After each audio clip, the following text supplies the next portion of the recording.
आमाघर धन शब्दाचीच रत्ने शब्दाचीच शस्त्रे यज्ञ करू. शब्दची आमुच्या जीवाचे जीवन शब्दे वाटू धन जनलोक. तुका म्हणे शब्दची हा देव शब्दाचे गौरव पूजा करू. जगद्गुरु श्री संत तुकाराम महाराजांनी खूप सारे अभंग लिहिलेले आहेत खूप साऱ्या विषयावरती, पण त्यापैकी हा एक अभंग मी तुमच्याशी शेअर केला. शब्द काय असतो, त्याचं महत्त्व किती आहे हे त्यांनी समजावून सांगितलं. आज खास शिवछत्रपतींचे खरे गुरु जगद्गुरु श्री संत श्रेष्ठ तुकाराम महाराज यांच्याबद्दल त्यांचे विचार आपल्या विचार मंचावर मांडण्यासाठी खास महाराष्ट्रातून आलेले विजय गवळी आपल्या इथे उपस्थित आहेत. गवळी सर कला शिक्षक आहेत, न्यू हायस्कूल औरंगाबाद येथे आहेत. चित्रकार, वक्ते आणि जगद्गुरु संत तुकाराम महाराज यांच्याविषयी लिखाण आणि गाढा अभ्यास ही त्यांची खास वैशिष्ट्य आहे. मी गवळी सरांना विनंती करतो की त्यांनी ह्या विचार मंचावर यायचं आणि आपलं विचार मांडायचे.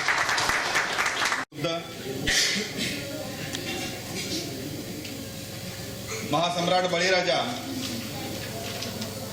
शहाजीराजे, राष्ट्रमाता जिजाऊ,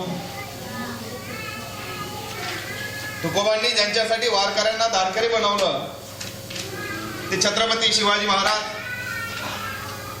संत तुकारामांच्या नंतर त्यांच्या घरच्यांना मोमीन नावानं खंडीभर धान्याची व्यवस्था ज्या राजाने केली ते छत्रपती संभाजीराजे. अभंगांना प्रेरणा मानून अखंडामध्ये ज्यांनी लिखाण केलं ते महात्मा ज्योतिराव फुले. रोज एक तरी अभंग वाचल्याशिवाय झोपायचे नाही असे राजर्षी शाहूजी महाराज.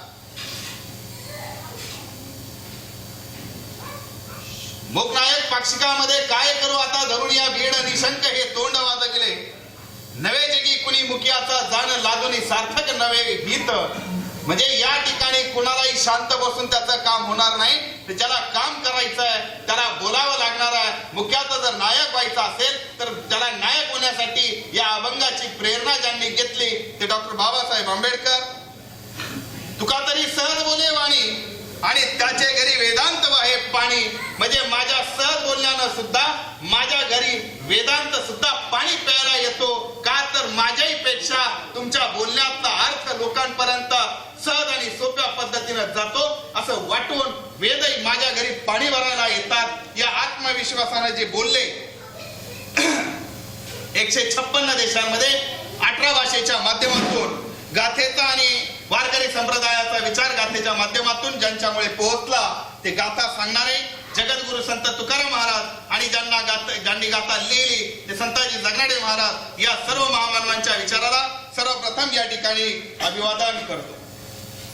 आज छत्रपती शिवाजी महाराज आंतरराष्ट्रीय विचार मंच दुबई सर्व आयोजकांच्या वतीनं 7 समुद्रापार या ठिकाणी आम्हाला बोलावलं आणि वेगवेगळ्या विषयावर या ठिकाणी आम्हाला मार्गदर्शन करण्याची संधी दिल्याबद्दल सगळ्यात अगोदर मी सगळ्या आयोजकांचे आभार मानतो.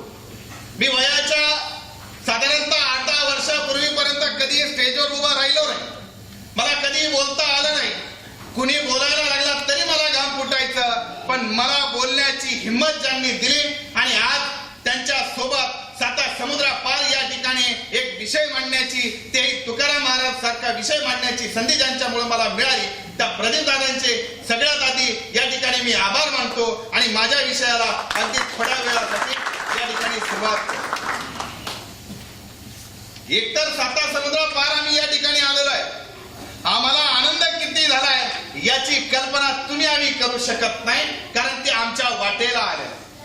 आणि तुकाराम महाराजांच्याच भाषेत जर सांगायचं झालं तर पूर आला आनंदाचा आणि लाटा उसळती प्रेमाच्या या भावनेमध्ये आम्ही या ठिकाणी उभा आहोत की हा आनंदाचा पूर आलेला आहे आणि याच्या मधल्या ज्या लाटा आहेत त्या प्रेमाच्या आहेत. याच प्रेमाच्या लाटेच्या आणि या आनंदाच्या पुरामध्ये आपण सगळेजण आनंदानं भिजत आहोत, आनंदानं बागडत आहोत. यापेक्षा आनंद आणखी दुसरा काय असावा, कारण हे सगळं ज्यावेळेस तुमच्या समोर मांडायचंय बोलायचंय हा सुंदर एक अनुभव या निमित्तानं आम्हाला आपल्या सगळ्यांच्या वतीनं मिळालेला आहे. याबद्दल मी आपल्या सगळ्यांचे सगळ्यात अगोदर आभार मानतो. एकतर जगद्गुरु संत तुकाराम महाराज सांगायचे दुबईमध्ये एकतर ते वारकरी संप्रदायापुरते मर्यादित केलेले आहे आणि काय वेगळं तुकाराम महाराजांबद्दल या ठिकाणी सांगणार आहे. हा जर प्रश्न तुमच्या मनामध्ये निर्माण झाला असेल तर हे रास्त आहे आणि या प्रश्नाचं उत्तर आहे मी त्याच पद्धतीने तुमच्या समोर मांडण्याचा आणि त्याच पद्धतीने देण्याचा प्रयत्न सुद्धा या ठिकाणी करणार. बघा तुकाराम महाराजांनी काय सांगितलेलं आहे की कासया एकांत सेवू वना अरे आनंद तो जना माझी असो. एकतर धार्मिक माणूस म्हटल्यानंतर आणि त्यातली त्यात 100% धर्माचरण करायचं असेल तर त्याला संन्यासी झालं पाहिजे ही साधी व्याख्या. पण तुकाराम महाराजांनी सांगितलं की संन्यासी येऊन जंगलात जाऊन मी करू काय कारण त्या ठिकाणी किती जण आहेत मी एकटाच असेल. पण कासया एकांत सेवू वना अरे कशाला एकटा जाऊन वनात राहू अरे मला जर आनंद मिळत असेल तर तो मिळतो फक्त समाजामध्ये आणि तो मिळतो फक्त लोकांमध्ये आणि याच लोकांमध्ये आनंद मला वाटण्यात आणि देण्यात आणि घेण्यात सगळ्यात महत्वाचं सुख आहे. म्हणून तुकाराम महाराजांनी लोकांमध्ये राहून प्रबोधन केलं. मगाशी जे दादांनी सांगितलं की आपल्याला लोकांपर्यंत जायचं आहे आणि त्याच्यानंतरच आपण लोकांचं प्रबोधन करणार आहे आणि म्हणून या तुकाराम महाराजांबद्दल आपल्याला या ठिकाणी थोडंसं बोलावं लागणार. 1608 ते 1650 फक्त 42 वर्ष आयुष्य लाभलेल्या तुकाराम महाराजांचं आज 7 समुद्रापार या ठिकाणी मी विषय मांडतो आहे. मग या 42 वर्षामध्ये तुकाराम महाराजांनी केलं काय असेल हा सगळ्यात महत्वाचा आणि पहिला प्रश्न आपल्या मनामध्ये निर्माण होणं साहजिक आहे. बघा ज्यावेळेस विश्व साहित्य कोशाची निर्मिती झाली विश्व साहित्य कोश म्हणजे या जगामध्ये जेवढ्या भाषा आहेत या जगामध्ये जेवढे विचारवंत आहेत या सगळ्या विचारवंतांमध्ये आणि सगळ्या भाषांमधून ज्यांनी ज्यांनी लिखाण केलेलं आहे या सगळ्यांच्या लिखाणाचं साहित्य एका कोशामध्ये जमा करणे त्याला म्हणायचं विश्व साहित्य कोश. भारतामध्ये भारतातल्या महाराष्ट्रामध्ये महाराष्ट्रातल्या मराठीमध्ये लिहिणाऱ्याचा ज्यावेळेस या साहित्य कोशामध्ये समावेश करण्याचं ठरलं त्यावेळेस मराठीमध्ये जर कुणी सगळ्यात टॉपचं लिहिलं असेल आणि याचा ज्यावेळेस शोध घेण्यात आला तर त्या विश्व साहित्य कोशामध्ये ज्यांचं लिखाण समाविष्ट करण्यात आलं ते फक्त एकमेव नाव आणि ते म्हणजे जगद्गुरु संत तुकाराम महाराज की विश्व साहित्य कोशामध्ये ज्यांचं मराठीमधलं लिहिलेलं या ठिकाणी आलेलं आपण लक्षात घेतलं पाहिजे. सावित्रीबाई फुलेंना एकदा प्रश्न विचारला जसं आज एखाद्या मुलीला जर प्रश्न विचारला बाई नवरा कसा शाहरुख सलमान तिच्या डोक्यात येईल. एखाद्या मुलाला विचारलं तिने सांगा ऐश्वर्या माधुरी आता हे खरं तर त्यांच्या आजोबांच्या वयाचे आज ते लग्नाला आले 50 वयांपर्यंत. ज्यावेळेस सावित्रीबाई फुलेंना तुझ्या नवऱ्याबद्दल तुमच्या नवऱ्याबद्दल म्हणजे ज्योतिराव फुलेंबद्दल तुम्ही 2 शब्द बोलू आम्हाला सांगा तुमचं काय मत आहे तुमच्या नवऱ्याबद्दल. त्यावेळेस सावित्रीबाई फुलेंना काय सांगावं अहो तुका जैसा तैसा संत ज्योती आणि शुद्ध ज्ञान देई जना नीती आणि मती. लोकांना शुद्ध जनामध्ये ज्ञान नीती आणि मतीचं जे कधी काळी तुकाराम महाराजांनी दिलेलं आहे तेच ज्ञान देण्याचं काम आज माझा नवरा ज्योतिबा करतोय. नवऱ्यामध्ये तुकाराम महाराजांना बघणाऱ्या सावित्रीबाई फुले सुद्धा तुम्ही आणि आम्ही या ठिकाणी समजून घेतल्या. अभंगना भंग्याने अखंडना खंडे गंगे मिळले सिंधू जैसा हे ज्यावेळेस तुकाराम महाराज सांगतात त्यावेळेस त्याचा अर्थ असा आहे की अभंग कधी भंगणार नाहीत आणि अखंड कधी खंडणार नाहीत. ज्याप्रमाणे एकदा का नद्या समुद्रामध्ये जाऊन मिळाल्या तुम्ही त्या नद्यांना वेगळं करू शकत नाही हे बघितलं महात्मा फुलेंनी. एकतर सावित्रीबाई फुलेंनी सुद्धा सांगितलेलं आहे की माझा नवरा म्हणजे तुकाराम महाराजांचं कार्य करणारा आजचा संत. आणि त्या महात्मा फुलेंनी ज्यावेळेस वाचलं की अभंग भंगत नाही अखंड खंडत नाही आणि तुकाराम महाराजांना प्रेरणा मिळाली आणि महात्मा फुलेंना प्रेरणा मिळाली आणि त्यांनी विचार केला की जर अभंगामध्ये लिखाण तुकाराम महाराजांनी केलं असेल तर मी माझं लिखाण अखंडामध्ये का करू नये आणि महात्मा फुलेंनी त्यांचं लिखाण अखंडामध्ये केलंय. म्हणून तुकाराम महाराज यांना मानणारे हे सगळे महामानव कशा पद्धतीने त्यांच्याकडे बघत होते हे आपल्याला या दृष्टीनं समजून घ्यावं लागणार. डॉक्टर बाबासाहेब आंबेडकरांचं पुस्तकांवर प्रेम किती ते एका ठिकाणी असं म्हणतात जर माझ्या घरावर जप्ती आली तर मी शांत बसे. माझ्या अंगाला कुणी हात लावायचा प्रयत्न केला तरी मी शांत बसे. पण माझ्या जर पुस्तकाला कुणी हात लावायचा प्रयत्न केला तर मी त्याला गोळ्या घातल्याशिवाय राहणार नाही. एवढं प्रेम डॉक्टर बाबासाहेब आंबेडकर पुस्तकांवर करतात आणि ते डॉक्टर बाबासाहेब आंबेडकर दुसऱ्या एका ठिकाणी असं म्हणतात की अरबी समुद्रामधून भल्या मोठ्या जहाजात हे सगळे धर्मग्रंथ एखाद्या भल्या मोठ्या जहाजातून वाहून नेत असताना ती जहाज बुडाली तर मला अजिबात फरक पडणार नाही. ते सगळे ग्रंथ बुडाले मला अजिबात फरक पडणार नाही. पण त्या बुडणाऱ्या ग्रंथामध्ये एक ग्रंथ तरलाच पाहिजे आणि ती म्हणजे तुकाराम महाराजांची गाथा. मग काय या सगळ्या महामानवांना तुकाराम महाराजांच्या गाथेवर प्रेम आहे. आपण हे सगळं लक्षात घेतलं पाहिजे. तुकाराम महाराज एका ठिकाणी म्हणतात की न यावा तो कैसा राग, अरे खोटे मग देखून या. जगामध्ये जे चाललंय ते जर खोटं चाललेलं असेल आणि खरं काय हे जर मला कळत असेल तर मला राग का येऊ नये, आणि राग आल्यानंतर त्याची साहजिक प्रतिक्रिया माझ्याच्यानं का उमटवू नये. आणि हा प्रश्न ज्यावेळेस तुकाराम महाराज विचारतात त्यावेळेस त्यांच्या माग काहीतरी करण्याची एक ऊर्जा निर्माण होते, आणि खोट्याला या खऱ्यानं कसं उत्तर देता येईल याचा विचार करताना ते सगळं हे करताना त्यांनी काय केलं तर तुका म्हणे सोपी केली पाय वाट आणि उतरावया भवसागर. काहीतरी अवघड रस्ता आहे पण हा रस्ता मी सोपा करण्याचा प्रयत्न केला. हे ज्यावेळेस तुकाराम महाराज सांगतात त्यावेळेस आपल्या लक्षात येतं की धर्माच्या आणि जातीच्या नावानं जर कुणी एकमेकाला भांडण लावित असतील, कुणी धर्माच्या नावानं चुकीचा इतिहास पसरवत असतील, अरे धर्म म्हणजे काय, तुम्हाला आणि आम्हाला धर्म काय आहे हे धर्म सांगणाऱ्यांनी अत्यंत चुकीचा सांगितलेला आहे. पण तुकाराम महाराजांच्या भाषेत जर तुम्हाला धर्म समजून घ्यायचा असेल तर तुकाराम महाराजांनी काय सांगितलेलं आहे की भुकेलिया द्यावे अन्न पात्र न विचारून, अरे धर्म आहे वर्मांगी आणि कळले पाहिजे प्रसंगी. म्हणजे भूक लागलेल्या माणसाला त्याची जात आणि धर्म न विचारता जेवण देणे याला धर्म म्हणायचंय. आणि हा धर्म तुम्ही तुमच्या वागणुकीतून लोकांसमोर दाखवू शकता. हा संदेश या धर्माच्या आणि या अभंगाच्या माध्यमातून तुकाराम महाराजांनी तुम्हाला आम्हाला सांगितलेला आहे. म्हणून आपण ही गोष्ट लक्षात घेतली पाहिजे. आणि लोकांवर तुम्ही हे करा हे तुकाराम महाराजांनी सांगितलं नाही तर तुकाराम महाराजांनी स्वतः केलं आणि नंतर लोकांसमोर सांगितलं. कारण बोले तैसा चाले त्याची इथंच घोटाळा.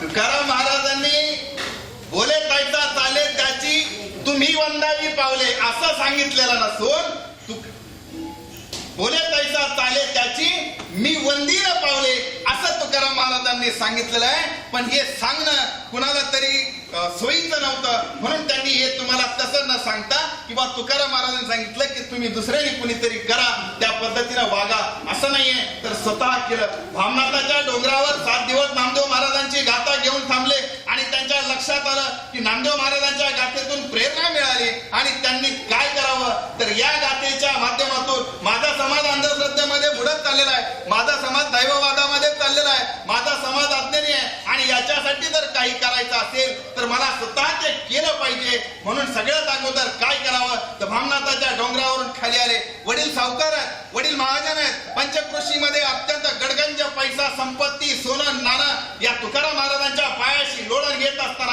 दुष्काळ पडलेला आहे. आणि तुकाराम महाराज विचार करतात की अरे या शेतकऱ्याला दुष्काळामध्ये माझ्यासारख्या पैशावाल्यांनी कामं यायचं नाही तर कुणी यायचं हा विचार ज्यावेळेस तुकाराम महाराज करतात त्यावेळेस तुकाराम महाराजांनी काय केलं तर लहान्या भावाला बोलावून घेतलं आणि कर्ज खती जवळपास स्वतःच्या हिश्श्याची सगळी ती बुडवून टाकली आणि शेतकऱ्याला त्या काळामध्ये 100% कर्ज देणारा पहिला संत म्हणून जगाच्या इतिहासामध्ये जर नाव कुणी नोंदवून घेतलं असेल तर ते म्हणजे तुकाराम महाराजांनी नोंदवून घेतलेलं आहे. आपल्याला या गोष्टीचा अभिमान वाटला पाहिजे. आणि समता शिकवली पंढरीच्या लोकांनाही अभिमान पाया पडे जन एकामेका. अरे अवघी एकाचीच भिन्न ते काहीचा भिन्न भिन्न.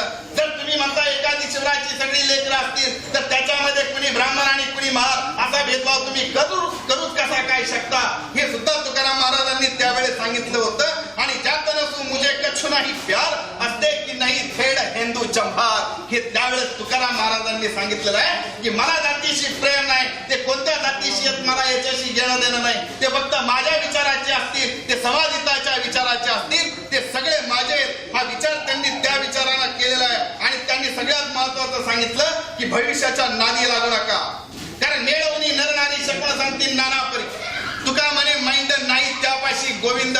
भविष्य सांगणाऱ्या स्त्रिया आणि पुरुषांना एकत्र जमा करून जो कोणी भविष्य सांगत असेल त्या भविष्य सांगणाऱ्याच्या जवळ तुम्हाला कधी ईश्वर पाहायला मिळणार नाही. आणि हा संस्कार त्यांनी वारकरी संप्रदायाच्या माध्यमातून सगळ्या समाजावर करण्याचा प्रयत्न केला. आणि म्हणून महात्मा फुले, शाहू महाराज, डॉक्टर बाबासाहेब आंबेडकर किंवा इतर समाज सुधारकांनी तुकाराम महाराजांना या अशा पद्धतीनं प्रेरणा मानलेली. कारण मगाशी दादांनी सांगितलं की तुकाराम महाराजांच्या गाथेवर डायरेक्ट गौतम बुद्धांच्या विचारांचा प्रभाव होता. आणि तिथून पुढे ही सगळी लाईन ही सगळी कशी एकमेकाला मॅच होते हे आपण या दृष्टीने लक्षात घेतलं पाहिजे. आणि काही गोष्टी गोष्टी ज्या सांगितलेल्या आहेत त्याच्यामध्ये एक सांगितलंय की नवस करू नका. आपलं कसं आहे, मंदिरात गेले काहीतरी नवस, हो मला लेकरू दे, मी तुला बकरू देते, काय बरं. आता नवसाला आपण बकरू देतो. मला सांगा, बकऱ्याला 4 पाय तशी वाघालाही 4 पाय, आपण वाघ देऊ का बळी? नाही देणार. हत्तीलाही 4 पाय, आपण हत्ती बळी देऊ का? नाही. आपल्याला माहिती आहे की आपल्याला सोपं काय खायला. जो शाकाहारी आहे तो पुरणपोळीचा नैवेद्य देतो, जो मांसाहारी आहे तो प्राण्याचा नैवेद्य देतो. त्यातली त्यात त्याला सोपा वाटणारा, म्हणजे स्वतःचा बळी न जाणारा असा जो कोणी प्राणी असेल त्याचा. आणि म्हणून तुकाराम महाराजांनी सांगितलं होतं की वैद्य वाचविती जीवा तरी कोण द्याते देवा, काय जाणो कैसा परी प्रारब्ध ते ठेवी उरी. अरे 900 कन्या पुत्र होती, तो का करावा लागे पती, हा प्रश्न 350 वर्षापूर्वी तुकाराम महाराजांनी सांगितलाय. म्हणून आपण या दृष्टिकोनातून तुकाराम महाराजांना हे या पद्धतीने लक्षात घेतलं पाहिजे.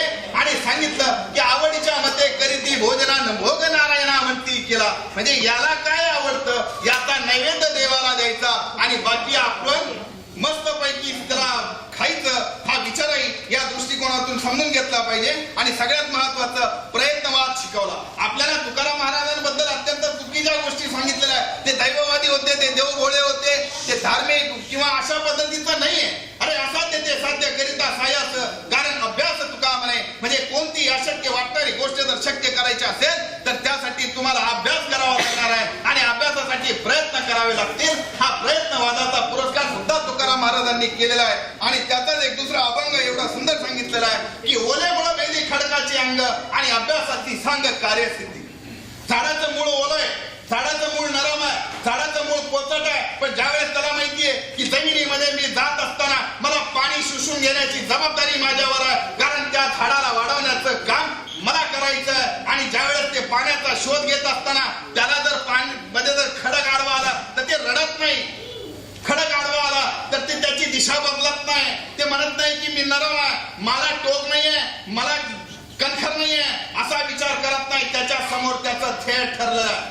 त्याला माहितीये फक्त पाणी घ्यायचं. म्हणून आडव्या आलेल्या खडकाला सुद्धा फोडून आरपार जाऊन पाणी शोषण करण्याची ताकद तो जर मूळ स्वतःच्या शक्तीमध्ये आणत असेल तर तुम्ही आणि आम्ही हा विचार आणि या दृष्टीनं तुकाराम महाराजांच्या प्रयत्नवादाकडे का बघू नये, म्हणून हा विचार आपण केला पाहिजे. आणि स्वराज्यासाठी मावळे निर्माण केले. तुकाराम महाराजांनी वारकऱ्यांना धारकरी बनवलं आणि सांगितलं की आपला राखून या ठकावे आणि अरे ख्यावे सकाळी हारोनिया. तुकाराम महाराजांनी शिवनीती शिकवली स्वराज्यातल्या मावळ्यांना. आणि ही शिवनीती काय होती तर जेवढे कापता येतील तेवढे कापायचे आणि स्वतः मरायची वेळ आली की माघारी पळायचं. हे जे दादा या ठिकाणी सोप्या भाषेत सांगतात हे शिवनीती तुकाराम महाराजांनी सांगितलेली आहे की आपणा राखून या ठकावे आणि घ्यावे सकाळी का हरुनिया. म्हणून आणि हे लक्षात घेतलं पाहिजे की ज्या छत्रपती शिवाजी महाराजांची जयंती आपण या दुबई सारख्या ठिकाणी या ठिकाणी साजरी करतोय, आणि या छत्रपती शिवाजी महाराजांना छत्रपती नावाची पदवी शिव तुझे नाव ठेविले पवित्र छत्रपती सूत्र विश्वाचे तू असं म्हणत स्वतः तुकाराम महाराजांनी ही छत्रपती पदवी शिवाजी महाराजांना बहाल केलेली आहे. पण हे तुम्हाला आम्हाला कोणी समजून देत नाही आणि तुम्हाला आम्हाला कोणी सांगत नाही. म्हणून जाता जाता सगळ्यांनी एक विनंती फक्त आणखी जास्त 2 ते 2.5 मिनिटं मी या ठिकाणी घेऊन माझ्या व्याख्यानाला या ठिकाणी संपवणार आहे. आणि एक लक्षात घ्या की तुकाराम महाराजांचं नातं हे पत्नीशी कसं होतं. जर ज्याला लक्षात येईल की तुकाराम महाराजांचं आणि त्यांच्या पत्नीचं नातं, एकतर आपल्याला असं सांगितलं की तुकाराम महाराजांची पत्नी आवली, जिला दुसरं नाव आहे जिजाऊ, जिजाई, ही भांडखोर होती, भांडकुदळ होती, नवऱ्याला टाकून बोलायची, नवऱ्याला माघारी बोलायची. पण आपण दुसऱ्या बाजूला हे लक्षात घेतलं पाहिजे की तुकाराम महाराज रामनाथाच्या डोंगरावर जर अभंग लिहायला विचार करायला जायचे तर रोज न चुकता 2 वेळच्या भाकरी पायात काटा खुडलेला असताना सुद्धा कोण जर घेऊन जात असेल तर ते नवऱ्यासाठी घेऊन जाणाऱ्या जिजाई होत्या. हे सुद्धा आपल्याला लक्षात घेतलं पाहिजे. ज्यावेळेस तुकाराम महाराजांची गाथा त्यांना बुडवायला लावली, अरे ज्यावेळेस ती गाथा बुडवली त्या मागे एका पिक्चर मध्ये दाखवलं होतं की त्या जिजाई पळत आलेल्या आहे आणि नवऱ्याजवळ येऊन काय म्हणतात, अहो ज्यावेळेस आपल्या घरामध्ये पाऊस पडला तर आपल्या लेकराची डोके मी पडत्या पावसात भिजू दिली, पण तुमची गाथा भिजू नये म्हणून मी ती पदराखाली घेतली. तुम्ही मला न विचारता गाथा बुडवलीच कशी. एवढं गाथेवर प्रेम करणाऱ्या पाहिजे. आणि बघा जिजाईला तुकाराम महाराज लाडाने काय आवाज देतात? आवली. बायकोला लाडाना आवाज कोण देऊ शकतो? ज्याला बायको एवढं जीवापाड प्रेम करीत असेल, हे आपण लक्षात घेतलं पाहिजे. आणि ज्यावेळेस तुकाराम महाराजांचा मृत्यू झाला त्यावेळेस त्या जिजाई प्रेग्नेंट होत्या. त्यांना ज्यावेळेस नंतर मुलगा झाला, त्या मुलाचं नाव ठेवलं नारायण. आणि तुकाराम महाराज काय होते, ह्या सगळा वारसा घडवण्याचं काम त्या जिजाईनं त्या मुलगा नारायणावर केलं, ज्यानं कधी बापाला पाहिलं नाही, पण बापासारखा 100% वागण्याची प्रेरणा आईकडून त्या मुलानं घेतली. आणि आईनं सुद्धा ती दिली. नवऱ्याचा वारसा मुलाच्या हाताने कसा चालवावा हे सुद्धा त्या ठिकाणी जिजाईनं तिच्या त्या दृष्टिकोनातून तिच्या या कार्यातून केलेलं आहे. म्हणून या ठिकाणी मला हे सांगावं असं वाटतंय. आणि विठ्ठलाबद्दल काय म्हणतात? फक्त कुणीतरी कमरेवर हात ठेवून उभा आहे अशा पद्धतीचं नाही. अरे वीचा केला ठोबा म्हणून नाव तो विठोबा. म्हणजे वी म्हणजे संस्कृत मध्ये विद, ज्याला मराठीमध्ये म्हणतात ज्ञान. ज्ञान आणि मूर्ती. ठोबा म्हणजे मूर्ती. ज्ञानाची जी मूर्ती ती म्हणजे विठोबा. आणि हा वारकरी संप्रदायाचा विचार आहे की नाचू कीर्तनाचे रंगी आणि ज्ञानदीप लावू जगी. हे ज्यावेळेस नामदेव महाराज सांगतात तर आपण अर्थ घेतलं नाचू कीर्तनाचे रंगी. त्यांनी सांगितलं काय तर या जगामध्ये ज्ञानाचा दिवा लावण्याचं काम आपल्यावर आहे. आणि हेच काम पुढे नेटाने जर कोणी चालू ठेवलं असेल तर ते म्हणजे तुकाराम महाराजांनी चालून ठेवलं आहे. आणि या सगळ्याचा परिणाम काय झाला? तुकाराम महाराजांनी सोपी पायवाट केली. तुकाराम महाराजांनी दैववाद, अंधश्रद्धा, देवभोळेपणा, बुवाबाजी सगळं नाकारण्याचा प्रयत्न केला. आणि याचा परिणाम असा झाला की तुकाराम महाराजांवर न्यायालयीन खटला भरण्यात आला. आणि या न्यायालयीन खटला भरण्यानंतर न्यायालयाने निकाल काय द्यावा? एकतर तुकाराम महाराजांनी सांगितलंय गोकाळ अक्षर मध्ये नाही अधिकार. शिक्षणाचा अधिकार नसलेल्या तुकाराम महाराजांनी गाथा लिहिली. बरे झाले देवा कुणबी केलो, नाचता दंबेची असतो मेलो. म्हणजे मला शेतकऱ्याच्या घरामध्ये जन्म घातला याबद्दल ते देवाचे आभार मानतात. जर मी ब्राह्मणांमध्ये जन्मला असतो तर आयुष्यभर मी ब्राह्मण म्हणून माझ्यामध्ये गर्व निर्माण झाला असता. आणि या गर्वामध्ये अहंकाराच्या पोटी मी मरून गेलो असतो. म्हणून बरं झालं की मी शेतकरी म्हणून जन्माला आलो. हे ज्यावेळेस तुकाराम महाराज सांगतात तर या तुकाराम महाराजांना शिक्षणाचा अधिकार नाही. गाथा लिहिली. पाया पडून घेण्याचा अधिकार नाही. लोक पाया पडत काहीतरी वेदाचं ज्ञान सांगण्याचा अधिकार नाही. तुकाराम महाराज सांगत होते शेवटी यांच्यावर ज्यावेळेस न्यायालयामध्ये खटला दाखल केला, ज्याने खटला दाखल केला आणि ज्याने निकाल दिला, हे दोघं एकच असल्यामुळं निकाल काय लागणार होत? निकाल लागला. तुकाराम महाराजांना शिक्षा देण्यात आली. 1 गाढवावरून धिंड काढायची. 2 गावातून बहिष्कार घालायचा. 3 यांना गावातून हाकलून द्यायचं. आणि 4थी शिक्षा पाण्यात गाथा बुडवायची. करावं लागलं. तुकाराम महाराजांना गावातून बाहेर काढण्यात आलं. आणि ज्यावेळेस तुकाराम महाराजांची गाथा बुडवली, तुकाराम महाराजांना सगळं संपलंय असं वाटत असताना तुकाराम महाराजांच्या सोबत 24 तास असणारे संताजी जगनाडे नावाचे तेली समाजाचे एक संत सुद्धा त्या काळामध्ये होऊन गेले. तुकाराम महाराजांच्या पहिल्या पत्नीला जो मुलगा होता त्याचं नाव होतं संतू. 10व्या वर्षी तो वारला. आणि नेमकं या संताजी जगनाडे महाराज 10व्या वर्षाचे असताना तुकाराम महाराजांची भेट झाली. कुठंतरी एक आत्मिक नातं मिळालं. कारण तुकाराम महाराजांची जी सासुरवाडी खेड, पुढे चालून तीच खेड गावची सासुरवाडी संताजी जगनाडे महाराजांची केलेली आहे. म्हणजे कुणबी तुकारामानं तेल्याच्या जगनाडेसाठी एक तेल्याच्या घरातली मुलगी सुद्धा आपल्या सासुरवाडीत पाहून दिलेली आहे. एवढं जवळचं नातं तुकाराम महाराजांनी जगनाडे महाराजांचं. तुकाराम महाराजांची गाथा बुडवली.